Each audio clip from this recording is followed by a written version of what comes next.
fundamental nature of what this culture is it's rooted in this. This is a godless culture, you must understand this.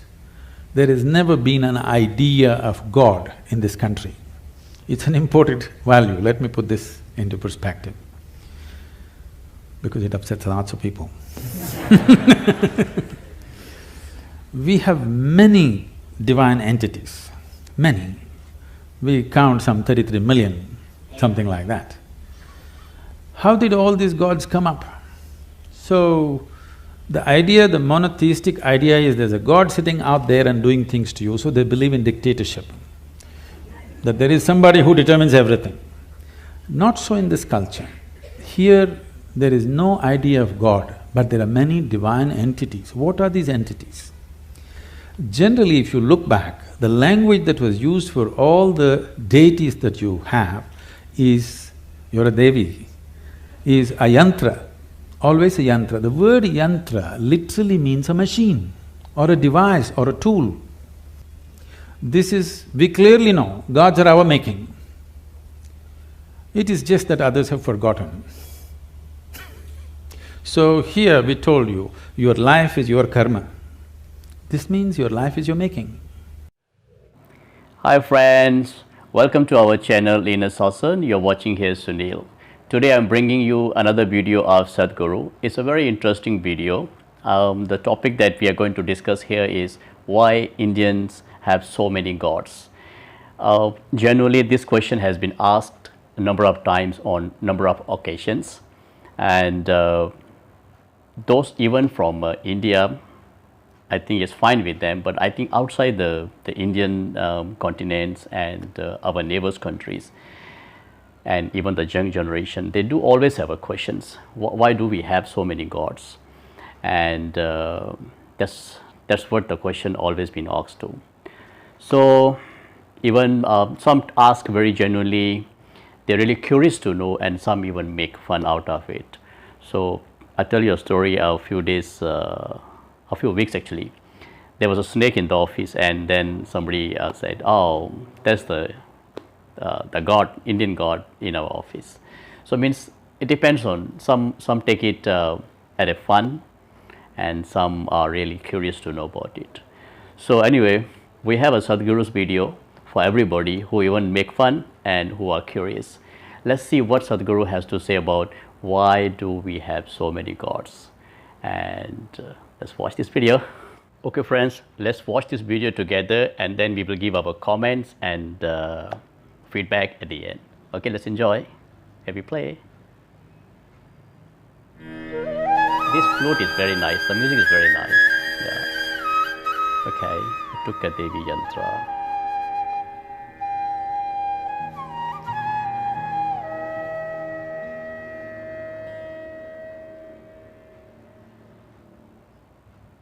Now, you must understand, what does the word yantra mean to you? Yantra, a machine. It's a machine or it's a tool. The power of the tool is what has rendered the human being to become dominant on this planet. If we did not know how to use tools, probably a colony of ants would dominate us. That's a fact. If you did not know how to use a tool, you don't need tigers. See, tiger needs protection in the world today, because human beings can use tools.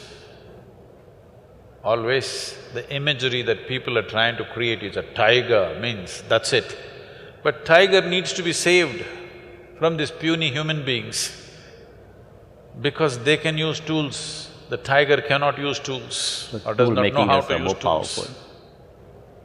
So it's the tools or the machines that we built which has made us who we are. And what is this type of machines we have built?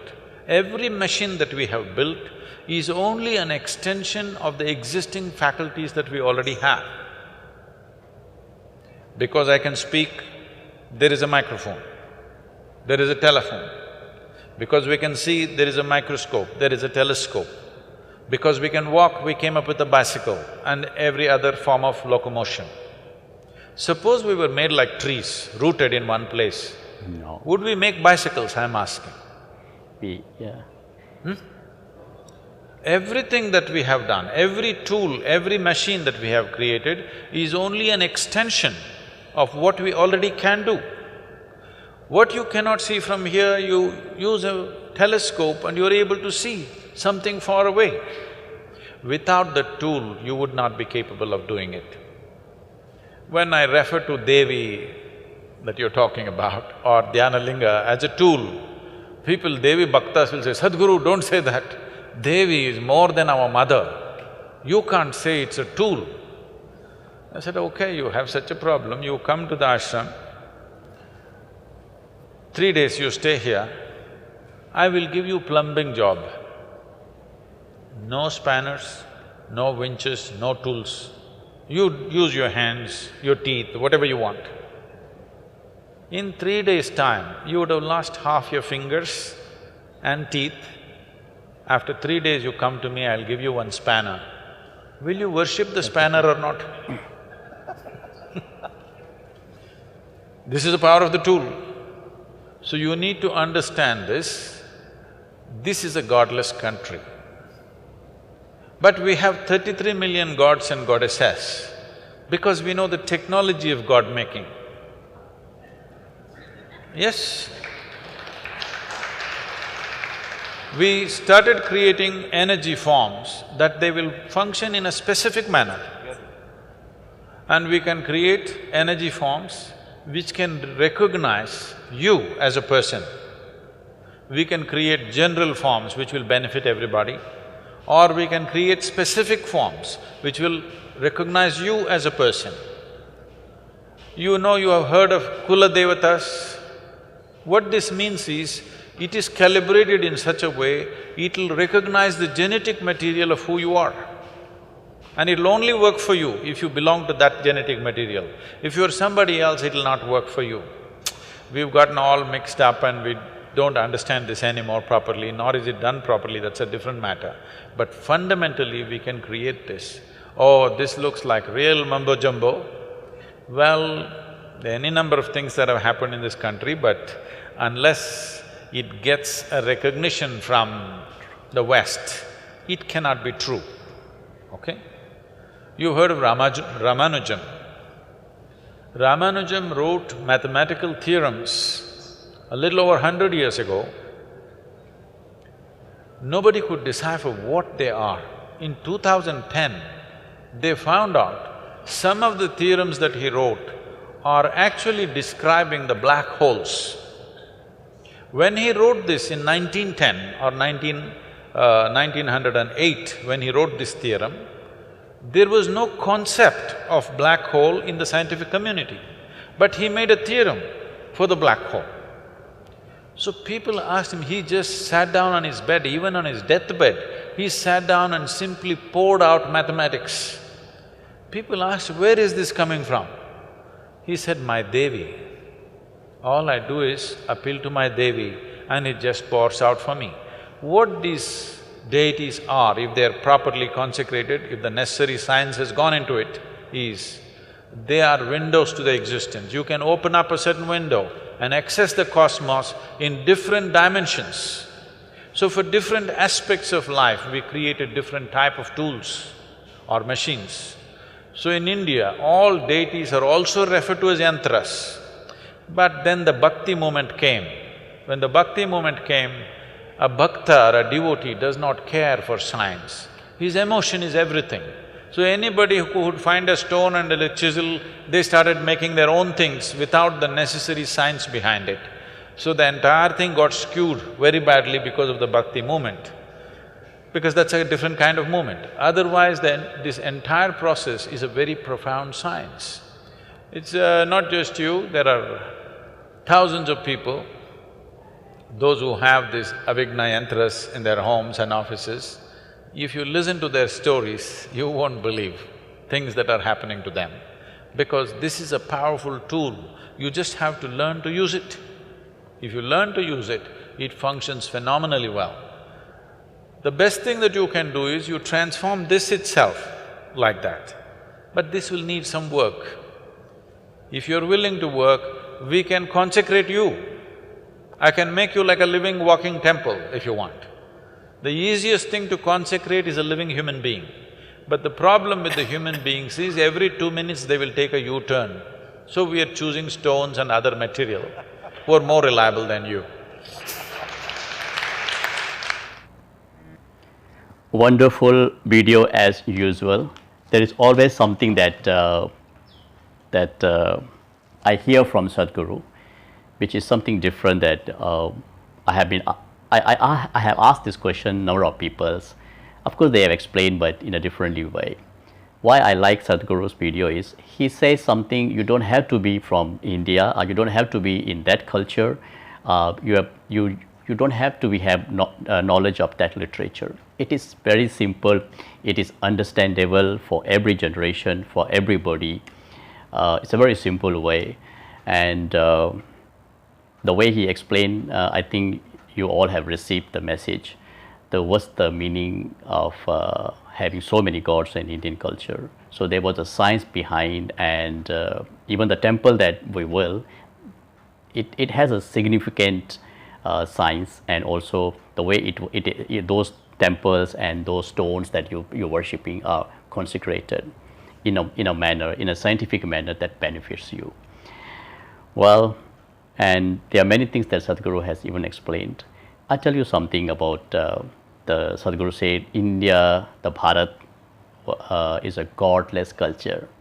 To be very honest, if you look at some storybooks or some Gita, the holy books, and also the scripture from Indian culture, you will see they refer God in Hindi or Sanskrit, they call it Bhagavan.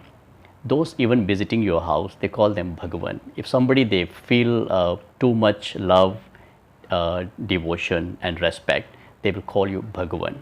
Bhagavan, if translated in English, it actually is a God.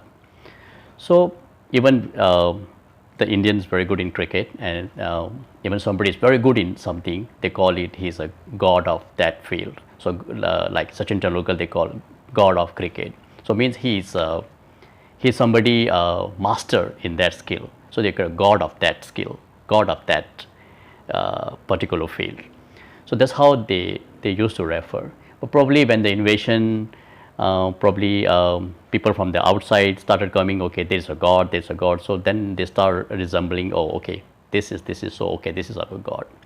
So all our gods that you're referring, they have walked with them, they have spoken to them, they even have lived together like a Rama, Krishna. There are people who are nearby. So if they know that they are the only command, they are the god, and then they just follow what they say, no, but there are many people who even reject them. They fight with them, so they have argue with them. So that was the culture of Indian people those days. And then Sadhguru came to the point where the bhakti movement started, people devotee, and they have too much devotion, and they just started building temple anywhere they want. Those who have money, they build here and there. But if you look at the history behind, those temples are not simply made. They find the location, and also they find where is the energy form, where the temples you will, and it can benefit to you. There was a lot of science behind here. And I also like that Sadhguru say anything from the Asia side, it's not only India, even China. China also similar, very much similarity. They do have a number of gods also, the money god, even we have a Hanumana, they also have a monkey god there. So, but I think they are well composed. Not many people make fun at them. So probably they've explained better way. I'm not sure. So this question always comes to the Indian side. So anyway, all I say is a good video that Sadhguru has said. And he mentioned about the guy who was writing in mathematics. There is a movie also on him. And how do you open the dimension, the window to the cosmos, where you can get certain dimension and you receive something and you become a master of that. So when it comes to science, actually it's not that you create something from you. It is already in the existence. It's already in the universe. You just understand that, and then you will something, and then you present for people. Even the aeroplane, telephone, everything that you have is an extension of what we can do. Wow. So I hope you all understand, those who are watching me, and literally you get the answer that why Indian has so many gods. Basically, they were good. They have created many forms of energy which can benefit them, and also they not really have the gods. They don't really believe in it. Was a godless culture. It's just that following the outsiders, because they call this is God, so then they started saying that, oh, this is a god. So basically, if you literally understand the Indian culture, and like a Rama, Krishna, and all that the people that you see here, they did not command you, okay, you do this and you do this. No, people argue with them. Even when it's a Bhagavad Gita, the Arjuna was questioning, and if you know he's a god, and do you question God? I think you will just listen, like what is happening in other side, or what is written in the book, what is said, you just follow. No need to question. But all our gods are being questioned. So I hope you understand what I'm trying to tell you. Okay, so let's not go further. I'm sure you all are very capable, intelligent enough to understand what it is. Hopefully this video is benefiting you. So with that, I take a leave. Okay, so stay safe and enjoy your day. We see you in another next video. Bye bye. All right.